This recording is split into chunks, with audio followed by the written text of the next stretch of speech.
Le vent salé de la Méditerranée fouettait mon visage comme une gifle du destin, et Elina, ma plus vieille amie, murmura enfin ces mots que j'attendais depuis 40 ans, c'était toi, Océane. Toujours toi. Mon cœur s'arrêta, piégé entre la fureur d'un océan en tempête et la douceur d'un souvenir enfoui sous les ruines de nos vies. Dans ce crépuscule andalou, sur les falaises de Tarifa où nous avions dansé nos premiers pas interdits, sa confession déterra un amour que la société avait enterré vivant. C'était l'été 1985, et l'Espagne bruissait encore des échos de la movida madrilena, cette explosion de liberté qui faisait trembler les chaînes du franquisme tout juste défunt. J'avais 20 ans, fraîchement diplômée de la Sorbonne avec un diplôme en littérature française qui ne pesait pas lourd face à l'appel du soleil et de l'inconnu. Paris m'étouffait déjà, ses boulevards haussmanniens, si élégants, me semblaient des prisons dorées où les amours clandestines se nouaient dans l'ombre des cafés enfumés. Elina, elle, était arrivée d'un petit village catalan, fuyant une famille pieuse qui voyait en elle une future épouse modèle pour un pêcheur local. Nous nous étions rencontrés à Barcelone, lors d'un festival de flamenco improvisé dans les ruelles du Barri gothique. Elle dansait, ses hanches ondulants comme les vagues de la Costa Brava, ses cheveux noirs cascadant sur ses épaules nues, et moi, je la regardais, hypnotisé, un verre de sangria à la main qui tremblait légèrement. « Tu danses comme si le monde allait s'effondrer demain », lui avais-je lancé, mi-admirative, mi-provocante, en m'approchant d'elle au milieu de la foule en sueur. Elle s'était tournée, ses yeux bruns, profonds comme les grottes de Montserrat, m'avaient transpercé. « Et toi, tu regardes comme si tu l'espérais. » Ce fut notre premier échange, un duel de mots qui masquait déjà l'étincelle d'un feu interdit. Elina avait 22 ans, un corps souple forgé par les travaux des champs et les danses familiales, une peau olive qui rougissait sous le soleil impitoyable. Moi, Océane, j'étais la Parisienne pâle, aux cheveux châtain clair coupés au carré, aux yeux verts hérités d'une grand-mère bretonne, fine et un peu anguleuse, avec cette grâce un peu maladroite des intellectuels qui préfèrent les livres au corps. Nous passâmes la nuit à errer dans les rues pavées, à partager des cigarettes roulées mains et des confidences volées. Elle me parla de son enfance à Sitges, où les vagues léchaient les plages nudistes en secret, et où elle avait pour la première fois embrassé une fille lors d'une fête de village, un baiser fugace qui l'avait hanté comme un péché. En France, c'est différent, non ? Vous avez Sartre et Beauvoir pour justifier nos cœurs rebelles. J'acquiesçais, mais au fond, je savais que Paris n'était pas plus clément, les lesbiennes y vivaient dans l'ombre des cabarets comme le Monocle, reléguées à des nuits volées. Pourtant, sous les étoiles de Barcelone, nous nous sentions invincibles. Nous nous embrassâmes pour la première fois sur la plage de la Barceloneta, au lever du soleil, nos lèvres salées par la mer et le désir. Ses mains sur ma taille, fermes et hésitantes, firent fondre en moi une armure que je ne savais même pas porter. Les jours suivants furent un tourbillon. Nous louâmes une vieille Fiat rouge cabossée et partîmes pour la Costa Brava, slalomant entre les oliveraies et les villages blancs accrochés aux falaises. Cadaqués nous accueillit comme un amant jaloux, ses criques turquoises, ses maisons blanchies à la chaux, l'ombre de dalles planant sur chaque rocher. Nous nagions nus dans l'eau froide, nos corps enlacés sous la surface, riant des méduses qui nous effleuraient comme des fantômes bienveillants. Elina me lisait des poèmes de Lorca à voix haute, sa voix rauque contrastant avec la douceur des vers, et je lui racontais les amours maudites de Colette, ces femmes qui osaient aimer au-delà des normes. Nous sommes comme elle, Océane. Des rebelles avec des cœurs trop grands pour ce monde. Mais l'Espagne des années 80 n'était pas encore celle d'aujourd'hui. Le sida ravageait les corps, la loi sur l'avortement n'était qu'un rêve lointain, et l'homosexualité, bien que dépénalisée depuis 1978, restait un tabou chuchoté. Elina en souffrait plus que moi, sa mère, une veuve bigote, lui envoyait des lettres remplies de croix et de prières pour son « salut ». Si elle savait, murmurait-elle parfois, levée contre moi dans notre chambre d'auberge aux murs de pierre, où l'odeur de thym sauvage imprégnait les draps. Je la serrais plus fort, mes doigts traçant des cercles sur son dos, et nous faisions l'amour avec une urgence qui défiait le temps. Ses gémissements, étouffés par l'oreiller, étaient pour moi les plus belles symphonies, son corps, une carte que j'explorais nuit après nuit, découvrant des continents de plaisir qu'aucun homme n'avait foulés. Un soir, à Tossa de Mar, nous assistâmes à une procession de la Semana Santa, ses ombres encapuchonnées défilant sous les cierges vacillants. La foule nous pressait, et dans la cohue, Elina glissa sa main dans la mienne, nos doigts entrelacés comme une promesse. Mais un regard suspicieux d'un vieil homme, un murmure étouffé, et elle lâcha prise, le visage blême. Pas ici, Océane. Pas encore. Ce fut notre premier conflit, minuscule mais prémonitoire. Je rentrai à Paris à la fin de l'été, emportant avec moi un collier de coquillages qu'elle avait tressé, et la promesse de l'être quotidienne. Les mois suivants furent une correspondance fiévreuse, des enveloppes cachetées de cire rouge, remplies de mots d'amour codés en français, mon océan secret, pour elle, ma flamme catalane, pour moi. Mais la distance creusait son sillon, mes études à la fac de lettres me noyaient dans Balzac et Proust, tandis qu'elle travaillait comme serveuse à Barcelone, économisant pour un avenir incertain. Puis vint l'hiver 1986. Elina m'annonça par télégramme qu'elle venait à Paris pour Noël. Mon cœur bondit, j'imaginais nos retrouvailles sous la neige de Montmartre, un baiser volé sous le Sacré-Cœur. Elle arriva un soir de tempête, emmitouflée dans un manteau trop grand, ses yeux brillants de fatigue et d'amour. Nous passâmes la nuit au Louvre, après les heures, grâce à un ami gardien complice, une folie que seule la jeunesse permet. Assise sur le sol de la salle des sculptures, face à la Vénus de Milo, nous parlâmes jusqu'à l'aube. Je veux vivre avec toi, Océane. Quitter l'Espagne, recommencer ici. Ces mots étaient un serment, ses lèvres sur les miennes un sceau. Mais au matin, alors que nous marchions le long de la Seine gelée, elle avoua son secret, sa famille l'avait fiancée à un cousin, un arrangement pour la sauver de sa vie de bohème. C'est du chantage, Elina, criai-je, les larmes gelant sur mes joues. Elle pleura avec moi, mais promit de rompre, de choisir notre amour. Pourtant, les fissures s'élargissaient. Ses lettres devinrent sporadiques, remplies d'excuses, une mère malade, un père absent qui réapparaissait pour exiger l'obéissance. Je volai à Barcelone au printemps, la trouvai changée, les yeux cernés, le rire forcé. Nous fîmes l'amour une dernière fois dans son appartement exigu du Raval, nos corps se cherchant comme des naufragés. Pars avec moi, maintenant, suppliai-je. Elle secoua la tête, les lèvres tremblantes. Pas encore. Bientôt. Je repartis, le cœur en lambeaux, ignorant que c'était un adieu déguisé. L'été suivant, sa lettre arriva comme un coup de poignard, je me marie le mois prochain. Pardonne-moi, Océane. C'est pour eux. Pour la paix.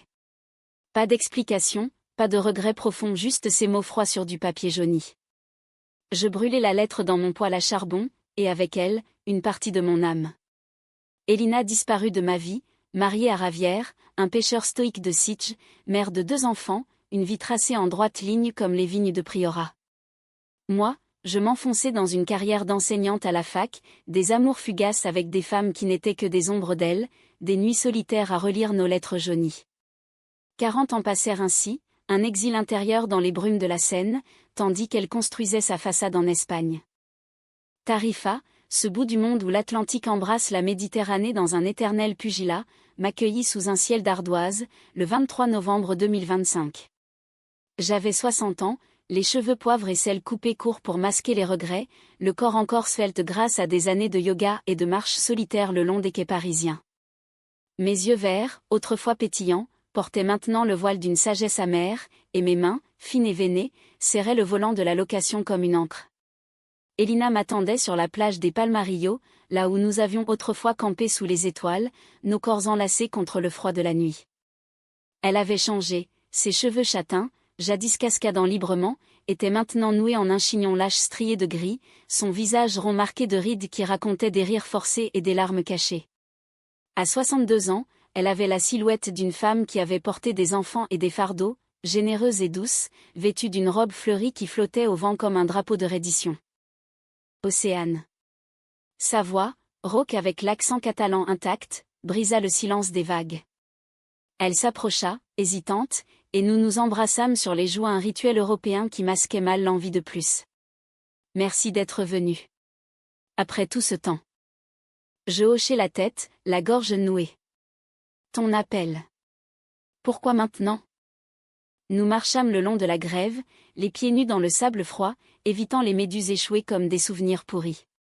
Elle parla d'abord de banalité, ses enfants, maintenant adultes, un fils ingénieur à Madrid, une fille artiste à Valence, Ravière, mort d'un cancer 5 ans plus tôt, laissant un vide poli par les années.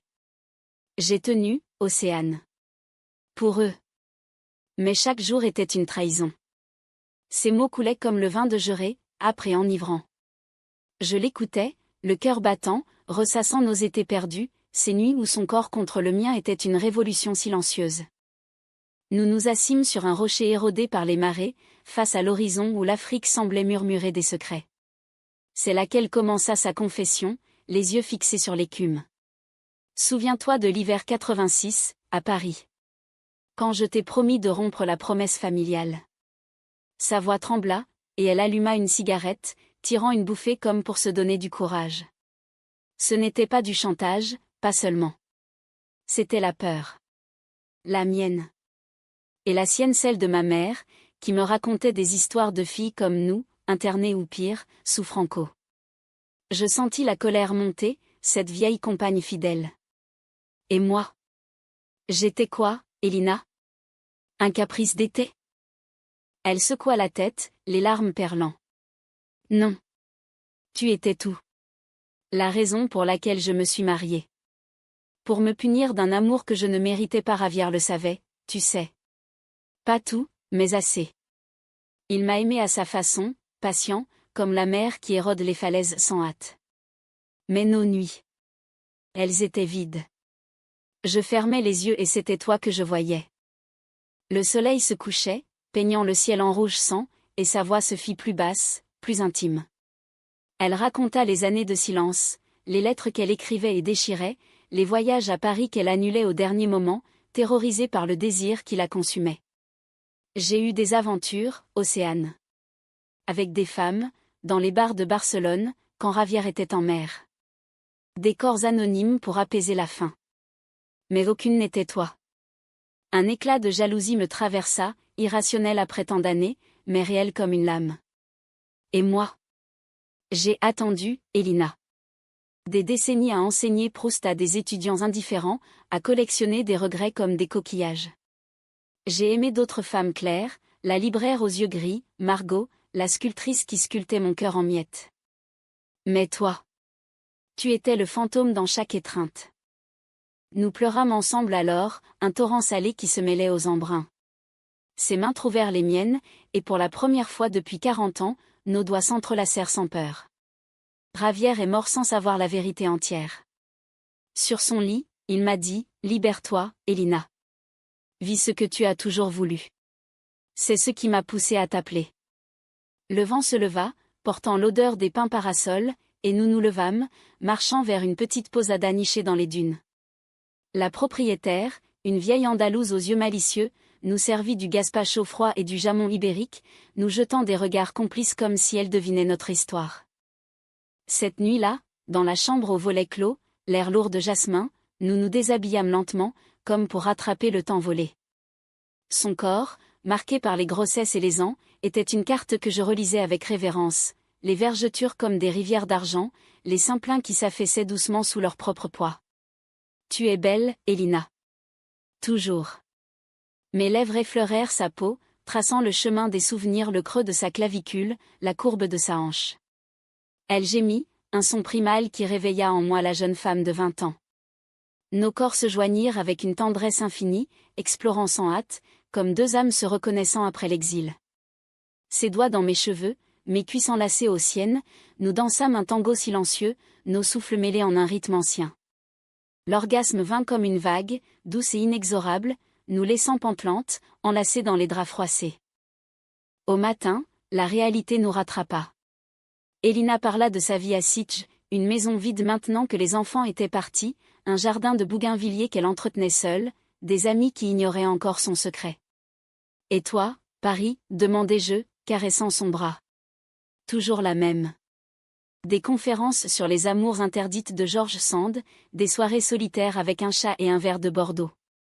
Nous rîmes, un rire fragile, mais nous savions que ce n'était qu'une trêve. Le conflit couvait, ses attaches en Espagne, mes racines parisiennes, et surtout, la peur de revivre la perte. Les jours suivants furent un mirage de bonheur retrouvé. Nous louâmes un bateau à Cadaqués, naviguant vers les îles Mèdes, où les fonds marins regorgeaient de vie. Elina pilotait, ses mains assurées sur le gouvernail, et je la regardais, émerveillée par cette femme qui avait osé, enfin, se révéler. Nous plongions ensemble, nos corps nus glissant dans l'eau turquoise, tenant la main sous la surface comme pour défier les abysses. Sur le pont, au soleil, elle me confia un autre secret: j'ai écrit un journal, pendant toutes ces années. Pour toi. Elle me le tendit ce soir-là, un cahier relié en cuir, jauni par le temps. Les pages étaient remplies d'une écriture fine, des poèmes en catalan et en français, des descriptions de nos nuits imaginaires, de la douleur de l'absence. Lis-le. C'est ma confession complète. Je lus jusqu'à l'aube, les larmes brouillant l'encre. Chaque mot était une flèche en mon cœur, sa jalousie quand elle apprenait mes amours parisiennes par des amis communs, sa culpabilité lors de son mariage, où elle avait pleuré sous le voile blanc, les naissances de ses enfants, qu'elle avait aimé farouchement mais en se haïssant pour ne pas t'offrir cette vie. Tu m'as trahi, Elina, murmurai-je quand elle se réveilla, le cahier ouvert entre nous. Oui. Et je me suis trahi plus encore. Le silence s'étira, lourd comme une nuit sans lune. Était-ce pardonnable, après 40 ans de mensonges? Le doute s'insinua comme la marée montante, érodant la joie fragile de nos retrouvailles. Nous décidâmes de prolonger notre séjour à Tarifa, louant une maisonnette aux murs blancs perchés sur les falaises, avec vue sur le détroit de Gibraltar. Les matins étaient idylliques, café noir et churros sur la terrasse, nos pieds nus entrelacés sous la table, tandis que les vautours planant au loin semblaient veiller sur nos secrets.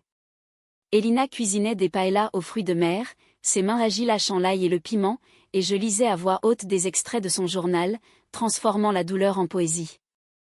Écoute ça, ton absence est un vent qui emporte mes jours, me laissant nue sur la plage de nos promesses. Elle rougissait, touchée, et m'embrassait avec une passion renouvelée, nos corps se cherchant dans la cuisine enfumée, contre le comptoir de pierre. Mais les ombres du passé ne se dissipaient pas si facilement.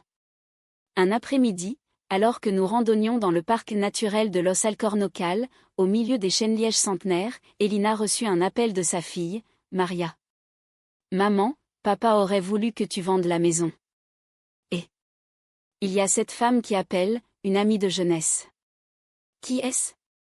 Le ton était curieux, teinté de suspicion. Elina pâlit, raccrocha précipitamment. Maria sait quelque chose. Javier lui a laissé une lettre, avant de mourir. Il mentionnait l'amour de ta vie, celui que tu as perdu. Mon estomac se noie. Et maintenant? Elle va fouiner. Elina s'effondra contre un arbre, les sanglots la secouant. Je ne suis pas prête, Océane. Pas pour eux. Ils m'aiment comme la mère parfaite, pas comme ça. Ce fut notre premier vrai conflit depuis les retrouvailles. Je la secouai doucement, les yeux flamboyants. 40 ans, Elina. Tu m'as volé 40 ans pour une façade. Et maintenant, tu as peur d'un appel? Elle se dégagea, blessée. Facile à dire, pour toi. Tu as vécu libre à Paris, avec tes livres et tes amantes. Moi, j'ai élevé des enfants, enterré un mari, tenu une famille unie sur des mensonges. Les mots fusèrent comme des flèches empoisonnées. Je l'accusai de lâcheté, elle me reprocha d'avoir fui en France sans lutter plus fort. Nous rentrâmes en silence, le chemin semé de glands qui craquaient sous nos pas comme des cœurs brisés. La nuit fut orageuse, littéralement, le sirocco hurlait, la pluie martelait les tuiles. Nous nous couchâmes dos à dos, mais vers minuit, Elina se tourna, glissa un bras autour de ma taille. Pardonne-moi. Encore. Ses lèvres sur mon épaule, chaudes et suppliantes, rallumèrent le feu. Nous fîmes l'amour avec une urgence fiévreuse, nos corps se battant et se réconciliant en un rythme primal. Ses ongles dans mon dos, mes dents sur sa nuque, c'était une danse de pardon, où la douleur se muait en extase. Je t'aime, Océane. Depuis le premier regard. À l'aube, enlacés dans la moiteur des draps, nous jurâmes de affronter ensemble, elle parlerait à ses enfants, je l'accueillerais à Paris si elle le voulait. Pourtant, le destin, ce cruel metteur en scène à la Camus, réservait une trahison plus profonde. 2 jours plus tard, en rentrant d'une visite au marché de Tarifa où nous avions acheté des figues mûres et du fromage de chèvre frais, nous trouvâmes un homme assis sur notre terrasse. Grand, les tempes grisonnantes, vêtu d'un costume froissé, c'était Carlos, le frère cadet d'Elina, que je n'avais vu qu'en photo jaunie. « Elina, qu'est-ce que c'est que cette histoire ?» Maria m'a appelé, paniquée. Une Française? Une amante? Sa voix tonnait comme un coup de tonnerre, les veines de son cou saillant. Elina blêmit, se figea comme une statue de sel. Carlos. Comment? Il agita une liasse de papier, des copies de lettres anciennes, trouvées dans les affaires de Ravière. Ton mari savait tout. Il m'a tout raconté avant de mourir. Pour que je te protège de tes folies. Et maintenant, tu recommences? À ton âge? Le choc fut viscéral. Ravière, cet homme patient que j'avais haï de loin, avait su pour nous depuis le début? Avait-il gardé le secret pour la sauver, ou pour la contrôler? Elina s'effondra sur une chaise, les mains tremblantes. Il savait? Carlos hocha la tête, les yeux rougis. Il t'aimait, sœur. Malgré tout. Mais ça, c'est une insulte à sa mémoire. Il se tourna vers moi, le regard assassin. Et vous, la Parisienne, vous venez remuer la boue après 40 ans? Partez. Je me redressai, la voix ferme malgré la tempête intérieure. L'amour n'a pas d'âge, Carlos. Ni de nationalité. Elina mérite plus que vos chaînes familiales. La dispute éclata, un ouragan de cris en espagnol et en français, ponctué de jurons catalans. Elina, déchirée, défendit notre amour d'une voix brisée, c'est ma vie, Carlos. Pas la tienne, pas celle de papa ou maman. J'ai sacrifié assez. Il partit en claquant la porte, promettant d'alerter le reste de la famille. La trahison de Ravière, non pas la sienne, mais celle du secret qu'il avait emporté dans la tombe, nous frappa comme un raz de marée. Il m'a laissé pourrir dans le mensonge, sanglota Elina, effondrée dans mes bras. Pour nous protéger, peut-être, murmurai-je, mais les mots sonnaient faux. Nous passâmes la nuit à parler, à disséquer les années perdues. Avait-il vu nos lettres? Épier nos retrouvailles imaginaires? Le doute empoisonnait tout. Le lendemain, Maria arriva, les yeux gonflés de larmes, accompagnée de son frère Pablo. La confrontation fut un théâtre grec, cris, accusations, pleurs. Maman, comment as-tu pu nous mentir? Hurla Maria, brandissant le journal d'Elina qu'elle avait trouvé chez sa grand-mère. Pablo, plus calme, posa une main sur l'épaule de sa sœur. Papa voulait que tu sois heureuse. Il nous a dit, à nous, avant de partir. Votre mère a un cœur trop grand pour une seule vie. La révélation nous stupéfia, les enfants savaient, en partie, depuis des années. Ils avaient gardé le secret pour elle, attendant qu'elle ose. Carlos, le gardien du temple familial, était l'intrus. Au milieu du chaos, Elina se leva, la voix rassurée pour la première fois. C'est fini, les masques. Océane est mon amour. Depuis toujours. Et je la choisis, maintenant. Maria l'embrassa, en larmes, on t'aime, maman. Quel que tu sois. Le pardon familial, si tardif, fut une catharsis. Mais pour nous, le vrai au point approchait, pouvions-nous, après ces révélations, reconstruire sur des ruines si profondes? Les jours suivants à Tarifa furent un pont fragile entre passé et avenir. Avec le soutien inattendu de ses enfants, Elina affronta Carlos lors d'un dîner familial tendu dans une taberna du port, où l'odeur de sardines grillées se mêlait aux effluves de vins finaux.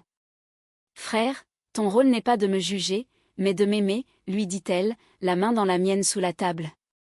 Carlos, raidi par des décennies de machisme catalan, craqua enfin, « J'ai peur pour toi, Elina. Peur que tu souffres encore. » Les excuses coulèrent, maladroites mais sincères, et pour la première fois, il me serra la main, « Prenez soin d'elle, Océane. Elle est tout pour nous. » Libérée de ce poids, Elina fleurit comme un amandier en mars. Nous voyageâmes le long de la côte andalouse, de Tarifa à Gibraltar, puis à Malaga, où les ruines de l'Alcazaba nous rappelèrent les amours mauresques, passionnés et défendus. Dans un hammam mort reconverti en spa, nous nous baignâmes dans des bassins fumants, nos corps nus l'un contre l'autre, massés par des mains expertes qui ignoraient nos histoires. C'est comme renaître, murmura-t-elle, ses doigts traçant des arabesques sur ma peau. Nos nuits étaient un festival de tendresse, elle, explorant mes seins avec une dévotion nouvelle, moi, descendant le long de son ventre pour goûter la sagesse de son désir. L'âge avait adouci nos corps, mais intensifié nos sensations, chaque caresse était une déclaration philosophique, un « je t'aime » baudelairien. Pourtant, le climax émotionnel survint à Sitges, lors d'un retour inattendu. Elina insista pour y aller, affronter la maison familiale, ce mausolée de souvenirs. La Villa Blanche, avec son jardin de lauriers roses, nous accueillit sous un soleil implacable. À l'intérieur, les photos de mariage jaunies, les jouets des enfants rangés dans des cartons tout criaient l'absence. Elina s'assit sur le lit conjugal, les mains tremblantes. Ici, j'ai pleuré tant de nuits, imaginant ta voix. Je m'agenouillai devant elle, prenant son visage en coupe. Et si nous recommencions? Pas en effaçant, mais en honorant. Nos lèvres se joignirent, un baiser lent qui balaya les fantômes. Mais au milieu de l'étreinte, elle se figea, et si je ne peux pas quitter l'Espagne? Mes racines. Le doute revint, acide, après la trahison mutuelle son mariage, mon silence distant, pouvions-nous fusionner nos vies? La nuit tomba, lourde de questions.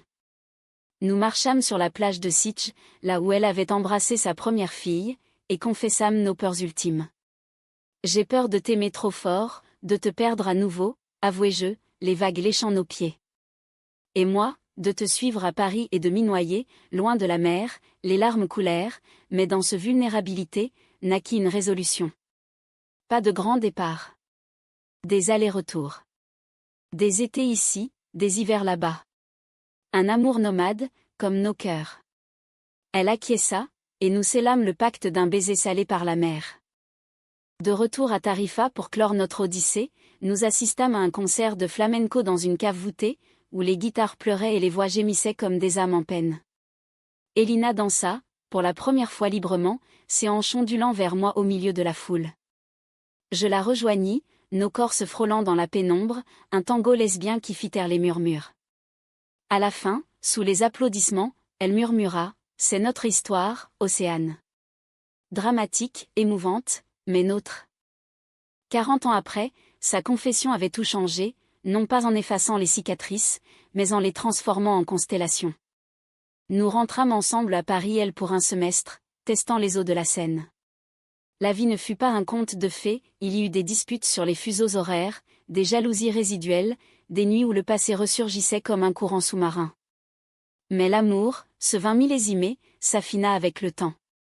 Elina apprit le froid parisien, je redécouvris la chaleur espagnole.